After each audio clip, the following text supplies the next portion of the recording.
कहते हैं तब से चमत्कार का ये सिलसिला शुरू हुआ जो अब तक जारी है। सागर बेल के पत्तों की माला, 108 पत्तों की माला चढ़ेगी हनुमान जी की चढ़ेगी। कहाँ भी चढ़ा दो आप, और करना होगा चमत्कारी माता जी का पंडित का की धार में नारियल उतारा कर वो ना वो कहे ये 14 महीना में लगेगा ना करेगा तो ना 2 महीना में काम हो जाएगा आपका। मंदिर भक्तों से खाली होने लगा था। तय समय के मुताबिक अर्जी निकलनी 10 बजे ही बंद हो गई थी।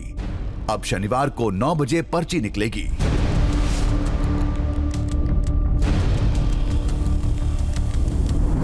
अब हम भी उसी दिन आएंगे, एकदम सुबह। पड़ताल के सारे दांव हमने बचा कर रखे थे। सभी पासे शनिवार को फेंके जाएंगे।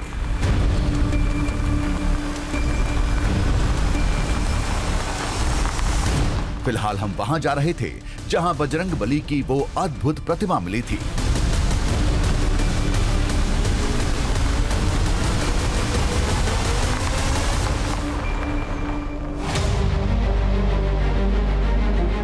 मंदिर से 40 किलोमीटर दूर चंबल नदी का यही वो किनारा था।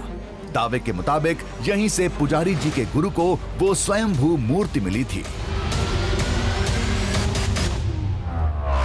चंबल नदी मध्य प्रदेश, राजस्थान और उत्तर प्रदेश से होकर बहने वाली एक ऐसी नदी है, जब वो कोटा में दाखिल होती है तो उसे लोग जीवनदायिनी के तौर पर कहते हैं।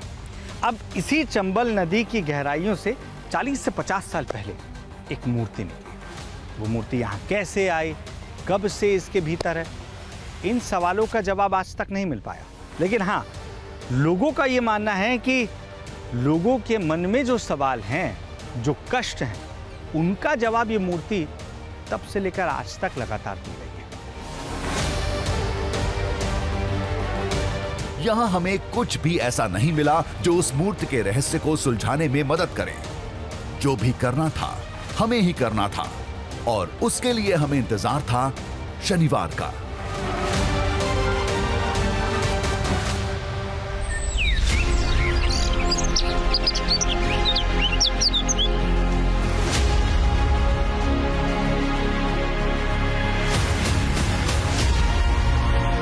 शनिवार को हम तड़के मंदिर पहुंचे। भक्तों की तादाद कम थी। हम सीधे मूर्ति के पास पहुंचे।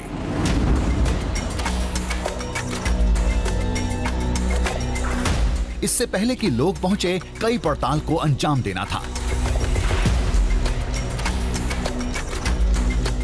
हनुमान जी की हर प्रतिमा पर सिंदूर लगता है, यहां भी लगा था। मान्यता के मुताबिक कागज पर संदेश इसी सिंदूर से लिखा रहता है। आखिर ये सिंदूर कागज में जाकर शब्दों का आकार कैसे ले लेते हैं? कहीं इस प्रतिमा में कोई जुगाड़ तो नहीं छुपा है? एक चीज मैं आपसे समझना चाह रहा हूं पंडित जी, लोगों के मन में ये था कि हनुमान जी को तो बंधन चढ़ता ही है, जो रोली चढ़ती है उससे ही छपकर आ रहा है, तो वो जो कपड़ा है, वस्त्र है उनका, चोला, उसमें कुछ लगा नहीं है। एक बार आप हाथ रगड़ेंगे। हमारे कहने पर बाबा ने वस्त्र पर हाथ रगड़ कर दिखाया। हाथ साफ था, यानी वस्त्र पर कुछ नहीं था। कुछ भी नहीं। अच्छा, ये पहले से जो आपके हाथ में लगा हुआ है वो तो पहले का काम ही है।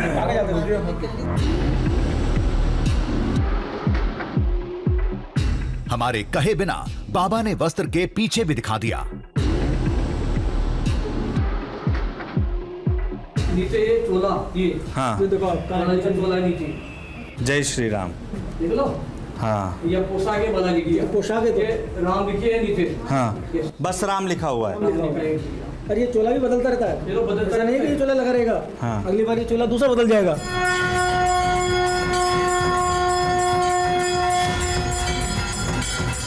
हमें कुछ भी ऐसा नहीं मिला जो मंदिर प्रशासन पर शक करने की वजह बने।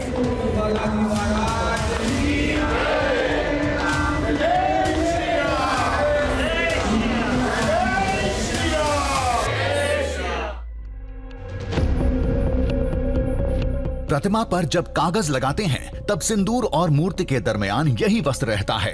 फिर सफेद पन्ने पर लाल सिंदूर से लिखे शब्द आखिर कहां से आते हैं? हमने खुद इसकी तसल्ली की। अच्छा देखिए, ये अगर मैं ऐसे घिस रहा हूं तो मेरे हाथ पर कोई भी ऐसा रंग नहीं आ रहा है जो बंधन का होता है, और वो वजह भी है। सामने जब वस्त्र है, बंधन तो नीचे लगा हुआ है हनुमान जी के, और अंदर क्या लिखा हुआ है पंडित जी? ये राम लिखे हैं, यहाँ भी श्री राम लिख रहे हैं। हाँ,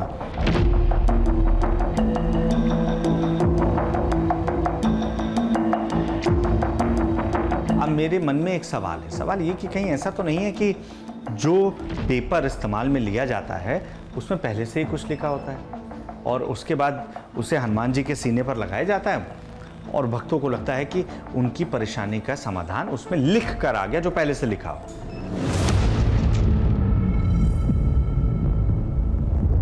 प्रतिमा के बाद अब बारी थी इन कागजों की।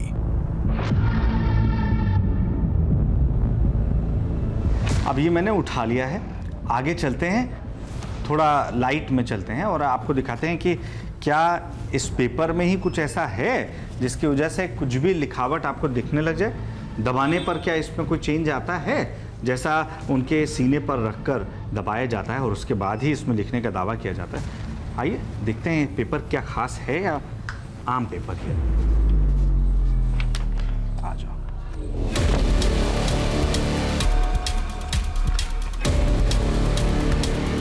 कहीं कागज पर किसी तरह का केमिकल तो नहीं लगा था जो हाथ का दबाव पाते ही उभर जाता है, जिसे आम भाषा में लोग अदृश्य स्याही कहते हैं। छूने पर हमें कागज पर ऐसा कुछ महसूस नहीं हुआ।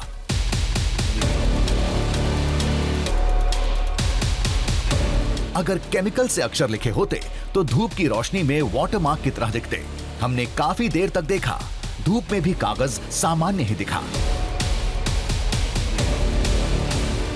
हाँ, एक चीज जो मेरे मन में भी है कि कहीं ऐसा तो नहीं है कि इसको जब मोड़ते हैं पंडित जी और इस पर थोड़ा सा प्रेशर डालते हैं तब कुछ लिख कर आ जाए। तो वो भी मैंने देख लिया कि ये पेपर मैं अगर ऐसे मोड़ रहा हूँ, देखिए, और ऐसे मोड़ कर अच्छे से मैं दबा रहा हूँ, इससे ज़्यादा समय शायद मिलता नहीं है अंदर।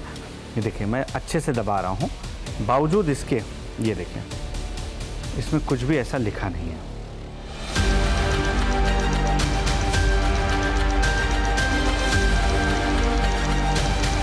अगर सब कुछ सही है तो आखिर माजरा क्या है? आखिर पर्चे कैसे छपते हैं? इससे पहले हम कुछ समझते, शनिवार का दरबार शुरू हो गया।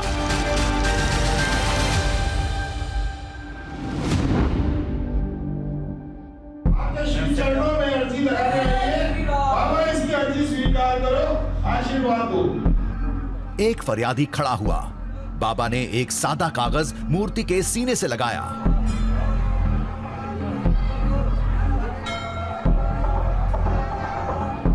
कई बार पलटा, फिर मोड़ा। जब पन्ना खुला तो चमत्कार सामने था।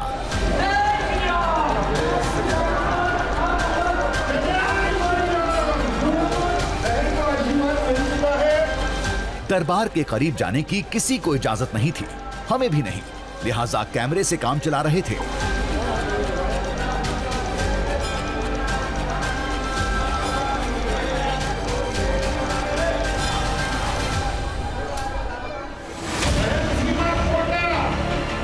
एक और फरियादी आया।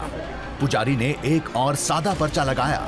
सारी प्रक्रिया दोहराई गई और फिर से वही चमत्कार हुआ।